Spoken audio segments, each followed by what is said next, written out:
നമസ്കാരം. T20 ലോകകപ്പ് cricket വിജയത്തിനു ശേഷം ഇനി ഇന്ത്യയെ കാത്തിരിക്കുന്നത് 2027 ഏകദിന വേൾഡ് കപ്പാണ്. ഇന്ത്യൻ ക്രിക്കറ്റ് ടീം തുടർച്ചയായി 2 തവണ T20 ലോകകപ്പ് കിരീടം നേടി കരുത്ത് കാട്ടിയിരിക്കുകയാണ്. ആതിഥേയരായ T20 ലോകകപ്പ് നേടില്ലെന്ന ചരിത്രം തിരുത്താനും ഇത്തവണ ഇന്ത്യക്ക് സാധിച്ചിരുന്നു. ഇനി ഇന്ത്യയെ കാത്തിരിക്കുന്നത് ഏകദിന ലോകകപ്പാണ്. 2027 നടക്കുന്ന ഏകദിന ലോകകപ്പിനായുള്ള പടയൊരുക്കത്തിലേക്ക് ഇന്ത്യ കടന്നു എന്ന് തന്നെ വേണമെങ്കിൽ പറയാം.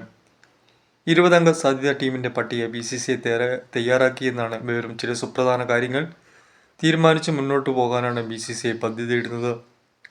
ഇതിൽ സീനിയർ താരങ്ങളായ വിരാട് കോഹ്ലിയുടെയും രോഹിത് ശർമ്മയുടെയും ഭാവി കാര്യങ്ങളും ഉൾപ്പെടും. രണ്ടുപേരും ടെസ്റ്റും T20യും മതിയാക്കി ഏകദിനം മാത്രമാണ് ഇപ്പോൾ കളിക്കുന്നത്. ഏകദിന ലോകകപ്പ് തന്നെയാണ് ഇരുവരുടെയും ലക്ഷ്യം. എന്നാൽ ഇക്കാര്യത്തിൽ ഗൗതം ഗംഭീറിൻ്റെ നിലപാട് സീനിയർ താരങ്ങൾക്കെതിരാവാനാണ് സാധ്യത. കോഹ്ലിയെയും രോഹിത്തിനെ ഒഴിവാക്കി ഇന്ത്യ യുവതാരങ്ങളെ പിന്തുണച്ച് ലോകകപ്പിനിറങ്ങാനുള്ള സാധ്യതയും തള്ളിക്കളയാനാവില്ല. ക്യാപ്റ്റൻ ശുഭ്മാൻ ഗില്ലിന് കീഴിലാവും ഇന്ത്യ ഇറങ്ങുക എന്ന കാര്യം ഉറപ്പാണ്. രോഹിത്തില്ലെങ്കിൽ പകരം ഓപ്പണറാവാൻ ഋതുരാജ് ഗെയ്ക്വാദ്, ഇഷാൻ കിഷൻ എന്നിവരിൽ ഒരാളാവും അവസരം ലഭിക്കുക. ശുഭ്മാൻ ഗിൽ ഓപ്പണർ സ്ഥാനത്ത് നിന്ന് മാറാൻ സാധ്യത കുറവാണ്. ഇഷാനും ഗില്ലും അടുത്ത സുഹൃത്തുക്കളും ഏകദിനത്തിൽ മികച്ച റെക്കോർഡുള്ളവരുമാണ്. രണ്ടുപേരും ഏകദിനത്തിൽ ഇരട്ട സെഞ്ചുറി പ്രകടനങ്ങളും നടത്തിയിട്ടുള്ളവരാണെന്ന് ശ്രദ്ധേയമാണ്. രോഹിത്തും കോഹ്ലിയുമില്ലെങ്കിൽ ശുഭ്മാൻ ഗിൽ, ഇഷാൻ കിഷൻ ഓപ്പണിംഗ് കൂട്ടുകെട്ട് വരും. 3-ാം നമ്പറിൽ കോഹ്ലിയുടെ സീറ്റിലേക്കാണ് ശ്രേയസ് അയ്യർ എത്താനാണ് സാധ്യത. നിലവിൽ 4-ാം നമ്പറിൽ കളിക്കുന്ന ശ്രേയസിനെ 3-ാമതാക്കുന്നത് മികച്ച നീക്കമായിരിക്കും. എന്നാൽ പരിശീലകൻ എന്ന നിലയിൽ ഗൗതം ഗംഭീർ ശ്രേയസിനെ എത്രത്തോളം പിന്തുണ നൽകുമെന്ന് കണ്ടറിയേണ്ടത് തന്നെയാണ്. 4-ാം നമ്പറിൽ ഋതുരാജ് ഗെയ്ക്വാദിനെ കളിപ്പിക്കും.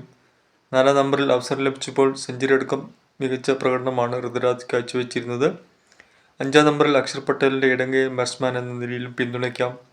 6-ാം നമ്പറിലായും KL രാഹുലിനെ കളിപ്പിക്കുക. വിക്കറ്റ് കീപ്പർ സ്ഥാനം രാഹുലിൽ നിന്ന് ഇഷാനിലേക്ക് എത്താനുള്ള സാധ്യതയും കൂടുതലാണ്. സഞ്ജു സാംസനെ വിക്കറ്റ് കീപ്പറായോ സ്പെഷ്യലിസ്റ്റ് ബാറ്റ്സ്മാനായോ പരിഗണിച്ചേക്കില്ല എന്നാണ് റിപ്പോർട്ടുകൾ. ഹർദിക് പാണ്ഡ്യ മീഡിയം പേസ് ഓൾറൗണ്ടറെ പരിഗണിക്കപ്പെടുമ്പോൾ ബാക്കപ്പ് താരമായി നിതീഷ് കുമാർ റെഡ്ഡിയും അവസരം ലഭിച്ചേക്കും. രവീന്ദ്ര ജഡേജ താഴെപ്പെടാനാണ് സാധ്യതയുള്ളത്. സ്പിൻ നിരയിൽ കുൽദീപ് യാദവും അതുപോലെ തന്നെ വരുൺ ചക്രവർത്തിയുമായി പരിഗണിക്കപ്പെടുക. പേസ് നിരയിൽ ജസ്പ്രീത് ബുംറ, മുഹമ്മദ് സിറാജ്, ഹർഷിത് റാണ എന്നിവർക്ക് സീറ്റ് ഉറപ്പാണ്. മുഹമ്മദ് ഷമിക്ക് തിരിച്ചുവരവ് ഉണ്ടാവില്ലെന്നാണ് സൂചന. ഇന്ത്യയുടെ സാധ്യത 15 ടീം നോക്കാം. ശുഭ്മാൻ ഗിൽ, ഇഷാൻ കിഷൻ, യശസ്വി ജയ്സ്വാൾ, ഋതുരാജ് ഗെയ്ക്വാദ്, ശ്രേയസ് അയ്യർ, KL രാഹുൽ, ഹർദിക് പാണ്ഡ്യ, നിതീഷ് കുമാർ റെഡ്ഡി, അക്ഷർ പട്ടേൽ, കുൽദീപ് യാദവ്, വരുൺ ചക്രവർത്തി, ജസ്പ്രീത് ബുംറ, ഹർഷിത് റാണ, മുഹമ്മദ് സിറാജ്, പ്രസിദ്ധ് കൃഷ്ണ.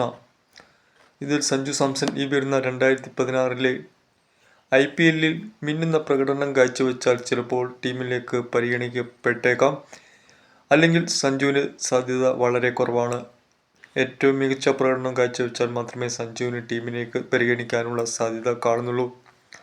സഞ്ജുവിനോട് മുൻപ് ഇതേ തരത്തിലുള്ള വിവേചനം ഉണ്ടായിരുന്നു. സ്ഥിരതയുള്ള ഒരു പ്രകടനത്തോടെ മാത്രമേ സഞ്ജുവിന് ഇനി ഇന്ത്യൻ ടീമിലേക്ക് സാധ്യതയുള്ളൂ. കഴിഞ്ഞ T20 ലോകകപ്പ് ഇന്ത്യക്ക് നേടിക്കൊടുക്കുന്നതിലും ഏറ്റവും മികച്ച പ്രകടനം കാഴ്ചവെച്ച സഞ്ജുവായിരുന്നു എന്ന കാര്യം സെലക്ടർമാർ ഓർക്കാതെ പോയി എന്നാണ് ഇതിൽ നിന്നും വ്യക്തമാകുന്നത്. ചാനൽ കാണുന്നവരെല്ലാം ലൈക്ക് ചെയ്യുക, അതുപോലെ തന്നെ സബ്സ്ക്രൈബ് ചെയ്ത് വയ്ക്കുക.